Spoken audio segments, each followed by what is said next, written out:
Salut les amis, ravi de vous retrouver aujourd'hui. J'ai envie de vous parler des Top Gun, les vendeurs high level, les faiseurs de pluie, ceux qui vont faire toute la différence.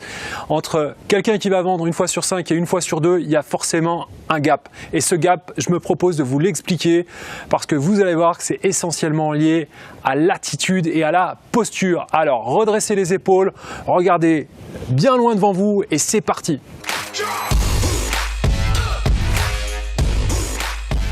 Première chose à faire, s'il vous plaît, prenez l'habitude de célébrer non pas le chiffre d'affaires, mais bien l'attitude, c'est-à-dire le travail engagé. Donc prenez le temps d'argumenter, prenez le temps de traiter les objections et engagez un maximum de travail. N'oubliez pas qu'aujourd'hui la clé, elle est essentiellement liée au non-verbal. 55% de la communication aujourd'hui va passer par une communication non-verbale, c'est-à-dire gestuelle. Votre attitude, votre posture, votre envie de faire la différence, votre engagement et cette capacité à engager du travail va faire toute la différence. Ne confondez pas aujourd'hui les renards courtisans, ceux qui jouent des claquettes devant le client, avec le lion. Vous devez être des lions et non pas des renards courtisans. Ça, c'est impératif. Deuxième clé, un moyen super intéressant pour vous mettre dans de bonnes conditions et oublier tout ce qui se passe à l'extérieur, notamment tous les tracas de la vie quotidienne, c'est d'arriver en clientèle ou sur un rendez-vous important avec un ancrage mental approprié. C'est-à-dire, je vais vous donner le mien, il marchait très bien. Vous mettre dans les bonnes conditions et revisionner mentalement ce qui avait fonctionné, c'est-à-dire vous revisionner du succès, de la positive attitude. 2, je faisais en sorte également de me détacher de l'événement et notamment de la pression que ça pouvait engendrer. Donc un peu de recul, un peu de hauteur, un peu faire l'hélicoptère vous permet aussi de respirer et de se détendre, c'est super important.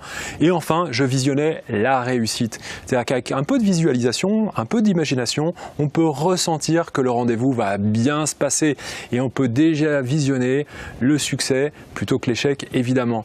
Cet ancrage mental faisait que je rentrais toujours en condition et en conditions favorables pour arriver à mes fins. Et je dois dire que ça m'a énormément aidé. Une des clés également, et ça c'est un point super important, c'est la gestion non pas du succès, mais des crises, c'est-à-dire des échecs, des périodes de chou blanc. Aujourd'hui, il m'est arrivé, je pense qu'il vous arrivera aussi, et ça arrive à tout le monde, de faire un zéro pointé. Et surtout quand ça s'enchaîne, c'est compliqué. Mentalement, comment fait-on? Déjà, arrêtons de se victimiser. Partez du principe que tout est de votre faute et ne côtoyez pas les pleureuses du dimanche qui vont vous expliquer qu'effectivement, c'est pas la bonne conjoncture, c'est ceci, c'est cela. Non, remettez les bouchées doubles, d'accord? L'entraînement paye toujours ses dettes, passez à la caméra, regardez ce qui va pas et travaillez plus. Travailler plus va vous faire un jour faire le gap et la différence, d'accord? Ne vous lamentez pas, ça va revenir, gardez confiance en vous et foncez.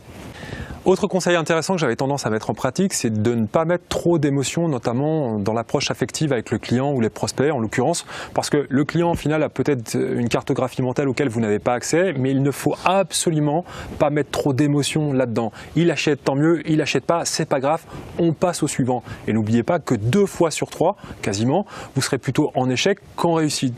Donc votre attitude, encore une fois, par rapport à cet aspect-là, est super important.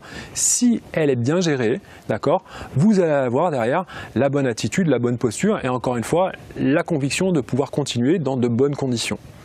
D'autre part, dernier point, petite parenthèse, profitez aussi de ce moment-là pour comprendre qu'est-ce qui a fait que le client n'achetait pas. C'est-à-dire posez-lui ouvertement la question, en 2 mots aujourd'hui, quelle est la carence ou quel est le point faible finalement de mon offre, de mon service ou peut-être de ma présentation. Toujours intéressant d'avoir un retour, hein. Le meilleur placé aujourd'hui, le mieux placé aujourd'hui, c'est bien évidemment votre client pour vous dire ce qu'il aime ou ce qu'il n'aime pas, évidemment. Toujours dans le rayon posture et attitude, je ne connais absolument aucun vendeur de ce niveau et digne de ce nom, c'est-à-dire des Top Gun, encore une fois, qui vont se laisser aller. Ils sont tous dans la recherche de compétences, ils lisent tous des bouquins, du développement personnel, des livres sur la vente, etc. Et ils essayent de se construire, on va dire, une attitude irréprochable et sont dans une implication et une application à toute épreuve, c'est-à-dire entraînement, lecture, relecture, veille, etc., etc. Comme on dit à l'armée, entraînement difficile, guerre facile. Comme vous l'avez vu, comme j'ai essayé de vous l'expliquer, l'attitude, la posture, la détermination, le volontarisme sont évidemment des clés absolues et sont à mon avis bien plus importantes que derrière la dernière technique de vente à la mode. En tout cas, j'espère que ça vous a plu et on se retrouve très rapidement pour d'autres brèves et d'autres news à ce sujet-là.